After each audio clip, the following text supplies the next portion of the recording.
하나님 말씀 여호수아서 7장 1절부터 15절입니다. 여호수아서 7장 1절부터 15절. 이스라엘 자손들이 온전히 바친 물건으로 말미암아 범죄하였으니 이는 유다 지파 세라의 증손 삽디의 손자 갈미의 아들 아간이 온전히 바친 물건을 가졌음이라. 여호와께서 이스라엘 자손들에게 진노하시니라. 여호수아가 여리고에서 사람을 베델 동쪽 베라웬 곁에 있는 아이로 보내며 그들에게 말하여 이르되 올라가서 그 땅을 정탐하라 하매 그 사람들이 올라가서 아이를 정탐하고 여호수아에게로 돌아와 그에게 이르되 백성을 다 올라가게 하지 말고 2-3천 명만 올라가서 아이를 치게 하소서. 그들은 소수이니 모든 백성을 그리로 보내어 수고롭게 하지 마소서 하므로 백성 중 3천 명쯤 그리로 올라갔다가 아이 사람 앞에서 도망하니 아이 사람이 그들을 36명쯤 쳐 죽이고 성문 앞에서부터 스바림까지 쫓아가 내려가는 비탈에서 쳤으므로 백성의 마음이 녹아 물같이 된지라. 여호수아가 옷을 찢고 이스라엘 장로들과 함께 여호와의 궤 앞에서 땅에 엎드려 머리에 티끌을 뒤집어 쓰고 저물도록 있다가 이르되 슬프도소이다 주 여호와여 어찌하여 이 백성을 인도하여 요단을 건너게 하시고 우리를 아모리 사람의 손에 넘겨 멸망시키려 하셨나이까. 우리가 요단 저쪽을 만족하게 여겨 거주하였더라면 좋을 뻔하였나이다. 주여 이스라엘이 그의 원수들 앞에서 돌아섰으니 내가 무슨 말을 하오리까. 가나안 사람과 이 땅의 모든 사람들이 듣고 우리를 둘러싸고 우리 이름을 세상에서 끊으리니 주의 크신 이름을 위하여 어떻게 하시려 하나이까 하니 여호와께서 여호수아에게 이르시되 일어나라 어찌하여 이렇게 엎드렸느냐. 이스라엘이 범죄하여 내가 그들에게 명령한 나의 언약을 어겼으며 또한 그들이 온전히 바친 물건을 가져가고 도둑질하며 속이고 그것을 그들의 물건들 가운데 두었느니라. 그러므로 이스라엘 자손들이 그들의 원수 앞에 능히 맞서지 못하고 그 앞에서 돌아섰나니 이는 그들도 온전히 바친 것이 됨이라. 그 온전히 바친 물건을 너희 중에서 멸하지 아니하면 내가 다시는 너희와 함께 있지 아니하리라. 너는 일어나서 백성을 거룩하게 하여 이르기를 너희는 내일을 위하여 스스로 거룩하게 하라. 이스라엘의 하나님 여호와의 말씀에 이스라엘아 너희 가운데 온전히 바친 물건이 있나니 너희가 그 온전히 바친 물건을 너희 가운데에서 제하기까지는 내 원수들 앞에 능히 맞서지 못하리라. 너희는 아침에 너희의 지파대로 가까이 나오라. 여호와께 뽑히는 그 지파는 그 족속대로 가까이 나올 것이요 여호와께 뽑히는 족속은 그 가족대로 가까이 나올 것이요 여호와께 뽑히는 그 가족은 그 남자들이 가까이 나올 것이며 온전히 바친 물건을 가진 자로 뽑힌 자를 불사르되 그와 그의 모든 소유를 그리하라. 이는 여호와의 언약을 어기고 이스라엘 가운데에서 망령된 일을 행하였음이라 하셨다 하라. 아멘. 7장 1절에 보면 여리고의 승리, 여리고를 정복한 승리의 장면과는 완전히 분위기가 다른 어떤 한 사건이 언급되어 있습니다. 그것은 뭐냐 하면 이스라엘이 여리고를 함락시키고 난 이후에 하나님께 바쳐진 물건들 중에서 어떤 것을 아간이라고 하는 사람이 훔쳤다, 가져갔다라는 말로 어떤 한 사건을 언급하고 있는 것이죠. 이 아간에 대해서는 상당히 자세하게 설명이 되어 있는데 유다 지파 세라의 증손 삽디의 손자 갈미의 아들 아간이었다라고 말하고 있는 것이죠. 이것은 이 아간이 상당히 유력한 집안의 유력한 가족의 일원이었음을 말하는 것입니다. 그런 것은 이제 쉽게 말하자면 하나님의 말씀에 오히려 솔선수범해야만 할 그런 사람인데 그러지 못했다는 인상을 깊게 남기게 됩니다. 그러나 중요한 것은 이스라엘이 가나안에 들어올 때부터 여호수아가 모세의 뒤를 이어서 이스라엘을 이끌 때부터 그들이 요단강을 건너게 되는 언약궤를 메고 요단강이 멈추게 되고 그 가운데 지나가는 그 때, 그리고 지파별로 12개의 돌덩이를 가져다가 세우고 자신들이 마른 땅을 건넜던 요단강 한가운데에도 돌멩이를 세우게 되는 그 모든 과정에서 하나님은 여러 차례 그리고 점진적으로 하나님의 말씀과 약속, 계획, 그리고 하나님과의 약속에 따른 충실한 약속의 이행에 대한 것들을 말씀하셨다는 것입니다. 이것을 여호수아에게만 한 것이 아니고 지난번에 우리가 살펴본 것처럼 하나님은 이스라엘 민족 전체와 언약을 맺으십니다. 그리고 모세를 통하여 전달된 그 하나님의 말씀을 순종하느냐 순종하지 않느냐를 이스라엘의 정체성으로 가나안에 들어가서 이스라엘이 세울 나라 그리고 그 제사장 같은 그 나라의 가장 중요한 핵심으로 말씀하신 것이죠. 그것을 하나님은 사실은 출애굽부터 뭐라고 할까요? 이렇게 차곡차곡 쌓아오듯이 말씀하셨고 모세가 죽고 난 이후에 가나안으로 들어가는 그 모든 과정에서 특별히 더 세심하게 하나님은 말씀하신 것입니다. 그래서 이스라엘은 강을 건너는 그런 과정을 통해서 하나님과 언약을 맺은 언약 백성으로서의 정체성을 강하게 가지게 됩니다. 그리고 여리고를 칠 때 여리고를 치는 과정도 그리고 함락시키는 모든 과정도 이 전쟁 가나안에서의 이스라엘의 이 전쟁은 오직 하나님께 달린 것이라고 하는 것을 피부로 느끼는 아주 생생한 경험을 하게 되는 것이죠. 그러므로 여리고 성을 칠 때에 우리가 살펴본 것과 마찬가지로 이 전쟁은 하나님의 전쟁입니다. 하나님의 전쟁과 하나님의 전쟁의 승리에 동참하는 결국 전쟁 자체는 이스라엘이 치르지만 승리에 이르는 과정은 하나님과의 긴밀한 관계, 하나님의 말씀과 그 약속에 충실한 결과 하나님이 얻으시는 그 승리를 같이 맛보는 그런 것이었다라고 볼 수 있습니다. 그리고 그 개념 안에서 하나님은 여리고를 완전히 하나님께 바치도록 했습니다. 그럼에도 불구하고 아간은 하나님께 바친 것임에도 불구하고 가져간 것이죠. 그러므로 이것은 단순히 절도를 하거나 물건을 몇 개를 남겨놨거나 전리품을 가져간 정도의 상황이 아니고 아간은 하나님과의 약속을 스스로 어긴 것입니다. 그리고 하나님의 전쟁, 하나님의 승리를 인정하지 않은 것이죠. 나의 승리라면 전리품을 자신이 챙겨가는 것을 당연하게 생각했을지도 모릅니다. 그러나 하나님은 결코 그런 것이 아님을 말씀하셨음에도 불구하고 아간은 자신의 승리처럼 여긴 것이죠. 그런 면에서 많은 경우에 사람들이 이 아이성에서의 실패를 교만한 것과 연관짓기도 합니다. 마치 자신들의 능력 혹은 자신들의 힘으로 여리고를 이긴 것처럼 교만해지고 들뜬 나머지 3,000명쯤 보내서 이길 것처럼 했다가 졌다. 교만이었다. 여리고에서 이긴 승리에 도취되어서 경고망동했다.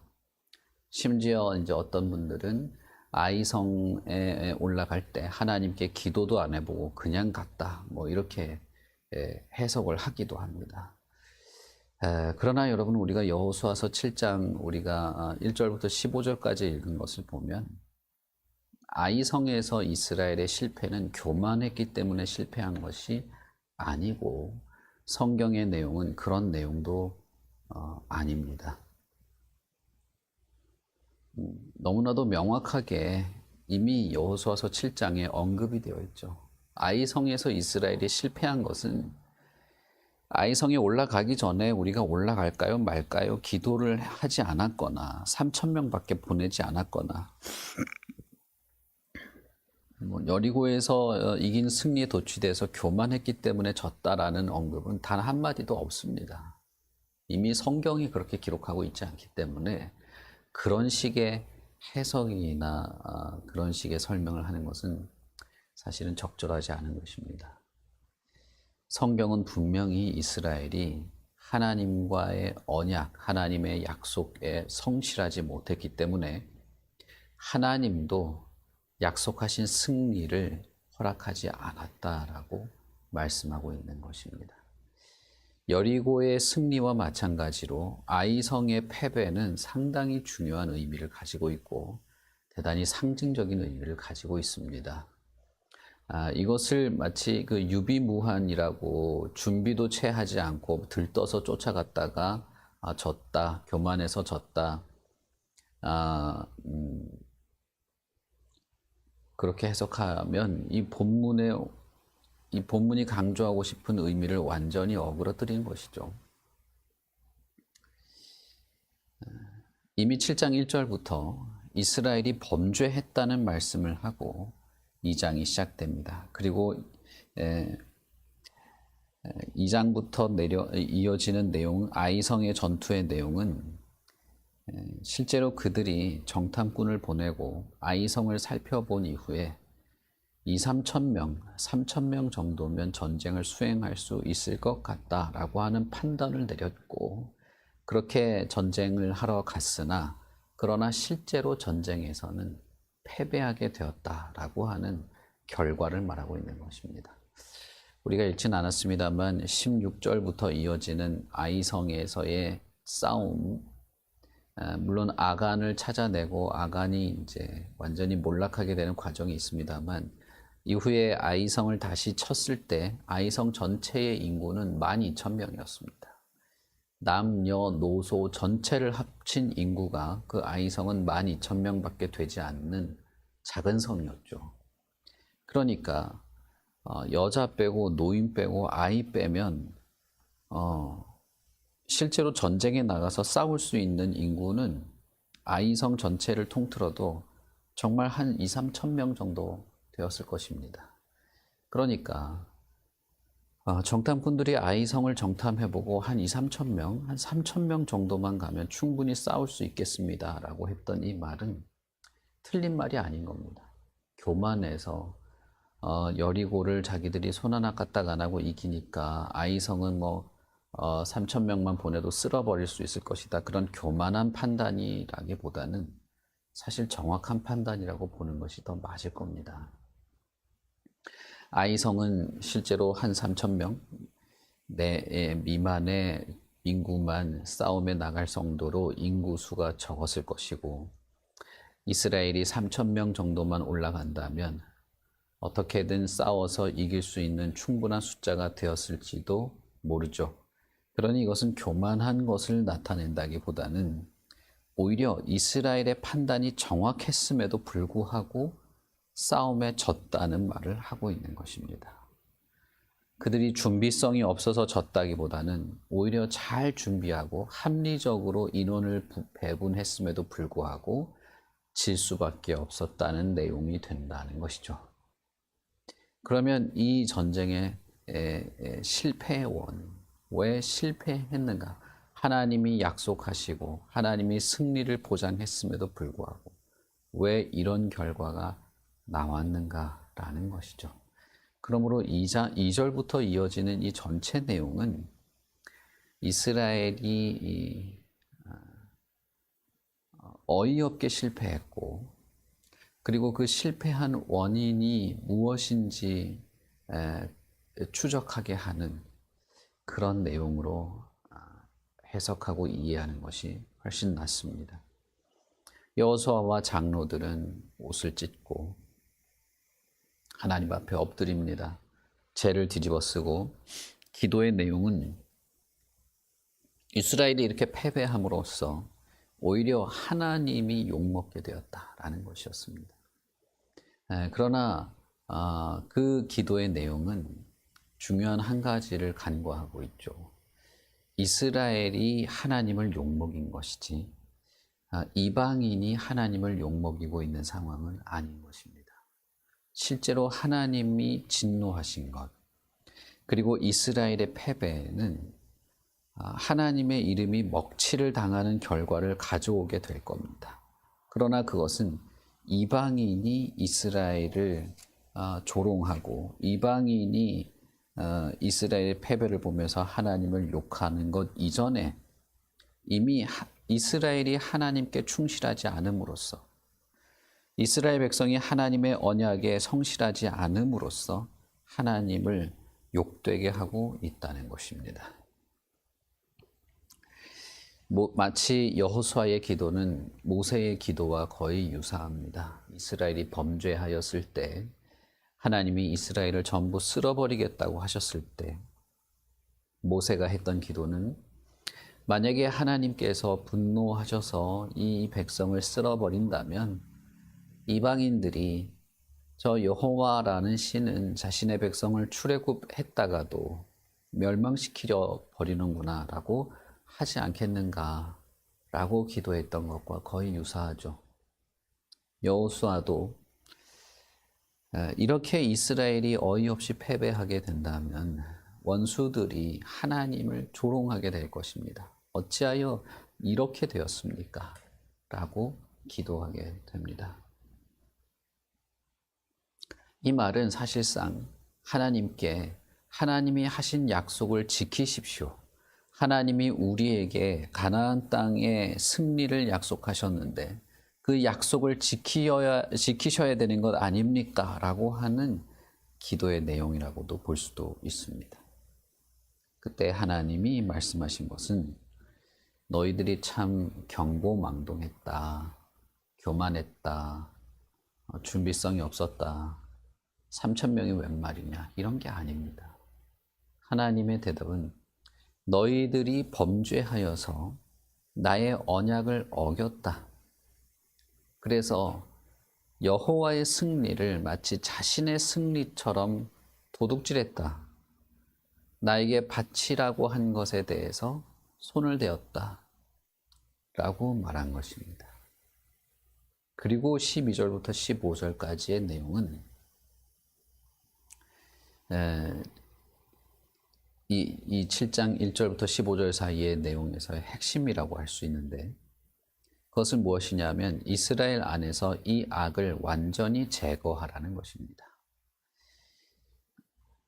이것은 지금 아이 성에서의 싸움에만 해당되는 내용이 아닙니다. 이스라엘은 가나안에서 앞으로 수백 년간의 시간을 보내게 될 텐데, 그 모든 시간 속에서 이스라엘은 하나님의 이 관계, 하나님의 약속에 성실하지 않으면, 하나님의 약속 혹은 하나님의 명령, 하나님의 계획 혹은 율법에 성실하지 않으면 이스라엘은 전혀 자신들의 위치, 안전, 그리고 자신들의 어떤 정체성을 유지할 힘이 없는 것입니다.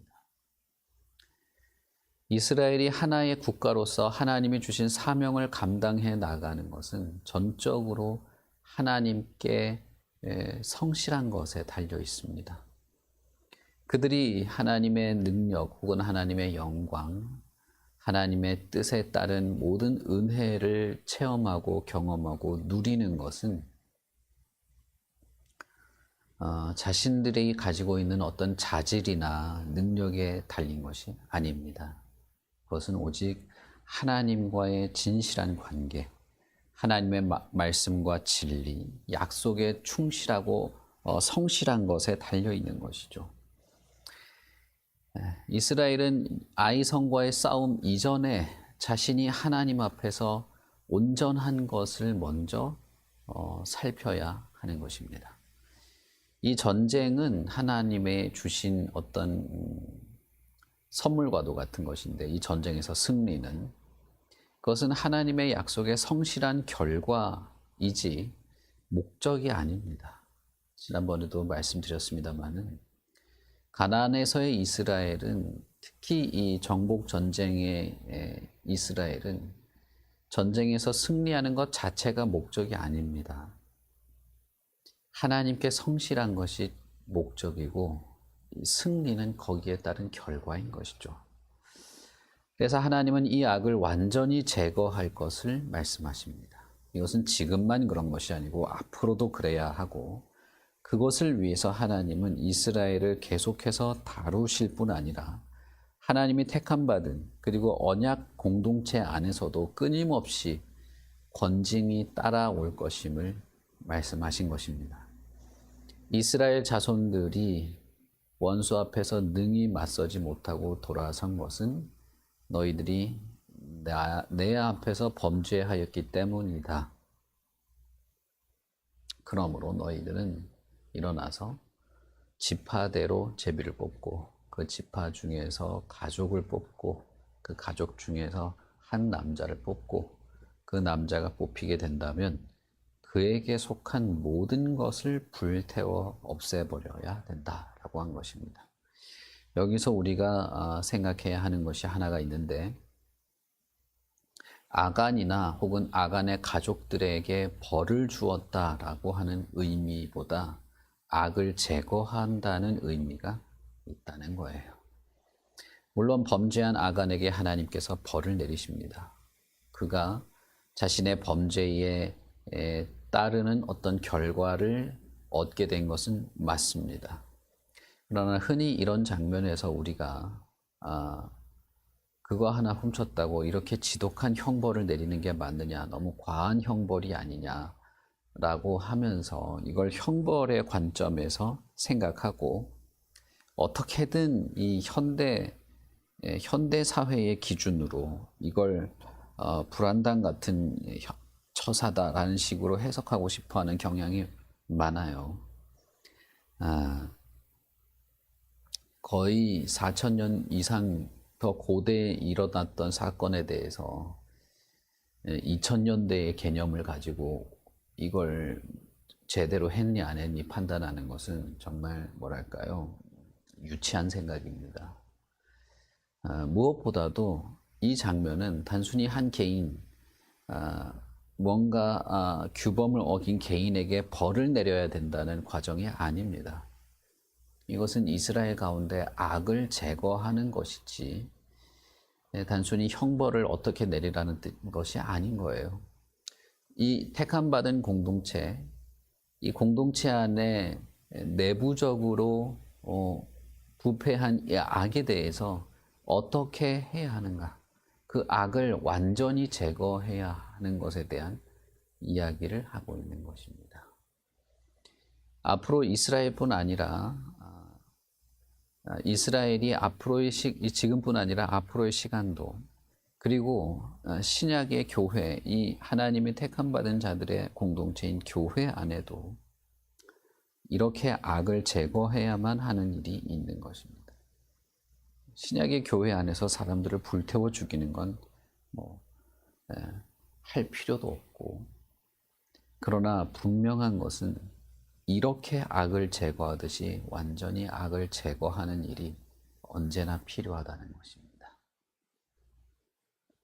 그러므로 하나님의 말씀과 진리, 그 계명들, 그리스도 안에서 계시된 모든 교훈과 가르침들에 우리 자신뿐 아니라 공동체가 얼마나 온전해야 하는지를 우리는 자발적으로, 그리고 스스로 잘 돌아보고 온전해야 하는 것입니다.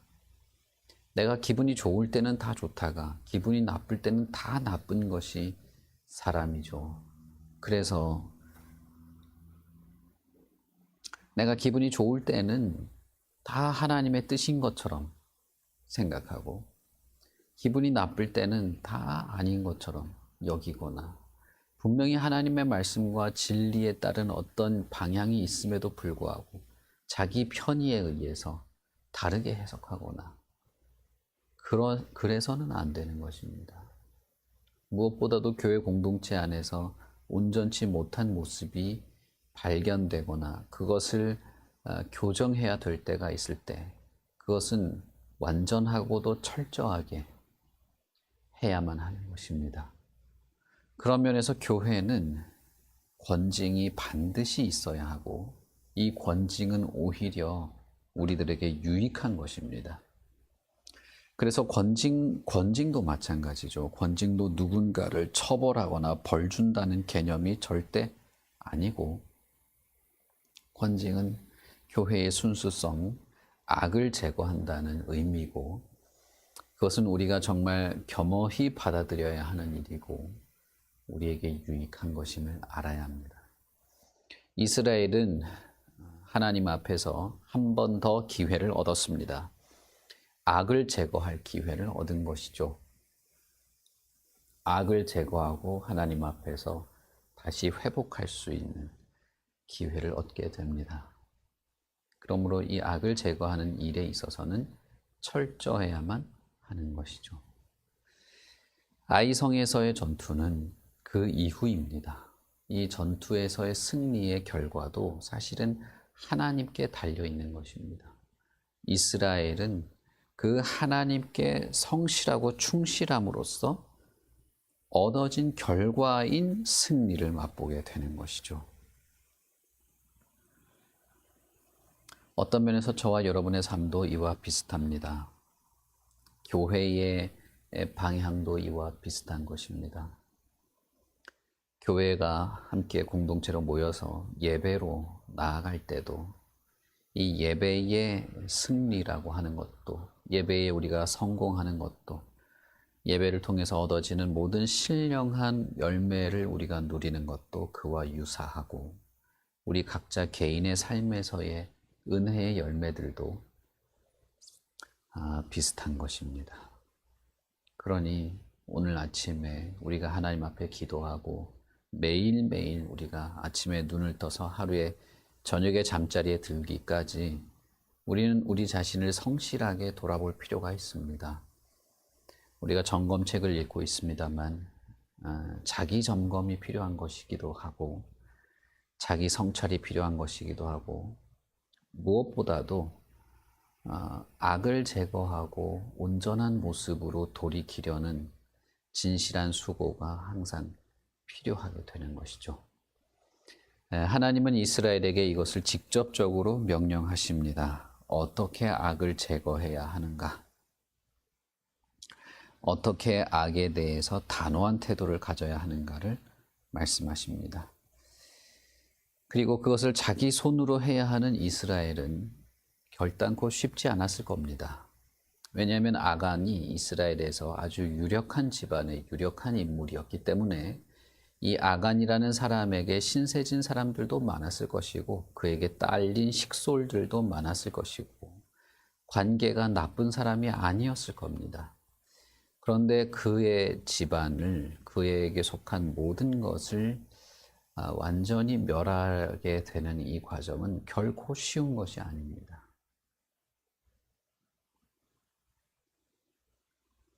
그러나 그렇게 해야 하는 것이죠. 이것은 교회에도 마찬가지입니다.